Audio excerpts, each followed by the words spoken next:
Bonjour à tous et à toutes, chers adhérents de BHC. Yaakov Avinu, après que ses enfants reviennent d'Égypte et lui racontent qu'ils ont rencontré le premier ministre d'Égypte, ils ne savaient pas que c'était leur frère Yosef, et qu'il leur a demandé de voir leur petit frère Benjamin le dernier. Yaakov Avinu leur dit: pourquoi m'avez-vous fait du mal? Pourquoi vous m'avez fait du mal de dire à ce premier ministre que vous avez un frère? Et le Midrash nous dit que Dieu dit à Yaakov: tu n'as pas honte. Comment tu peux dire une chose pareille? Comment vous avez fait du mal? Et le Midrash nous dit que les frères étaient occupés à vendre Joseph. Et Joseph était occupé dans son deuil. Et Reuven était occupé dans son deuil. Et Yaakov Avinu, qu'on lui a raconté que son fils a été dévoré par des bêtes féroces, était occupé dans son deuil. Et Yehuda était occupé à prendre une femme. Chacun était occupé, tout le monde était endeuillé. Et le Midrash nous dit, et Akadosh Baruch Hu était occupé à créer la lumière du Mashiach. C'est-à-dire que nous voyons des choses et nous avons l'impression, Lama Areota, pourquoi tu as fait du mal à Kadosh Baruch Hu? Et on ne comprend pas tout ce qui se passe autour. Yosef, sûrement, cette fameuse nuit où Pharaon rêve, ces deux rêves avec les gerbes, avec les vaches, etc.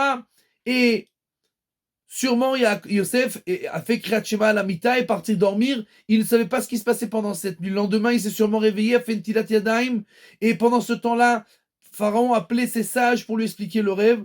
Et tout ça, Joseph ne le savait pas. Il ne savait pas que seulement par hasard, entre guillemets, il avait rencontré tous ces princes-là qui ont été arrêtés en prison 2 ans avant, et que par hasard, il avait été mis dans leur cellule, et que par hasard, il leur avait expliqué leur rêve, et que par hasard, il avait été vendu à cette période, etc., etc. Tout était des centaines et des centaines de hasards, et Joseph ne savait certainement pas ce qui se passait derrière les rideaux, derrière ce qui se passait dans le palais de Pharaon, et quelques minutes après, on le sort de la prison, on le lave, on le rase, on lui donne des habits neufs et il devient le Premier ministre. C'est-à-dire que lui, il pensait sûrement qu'il y avait énormément de choses qui étaient mal autour. J'imagine que Joseph avait une grande émouna, mais à première vue, ce qui s'est passé, c'était Lama Areota, comme Yaakov Avinu, pourquoi tu nous as fait du mal? Et Dieu dit: comment vous pouvez dire une chose pareille? Vous avez vos pensées et moi j'ai mes pensées, et mes pensées sont toujours bonnes pour vous.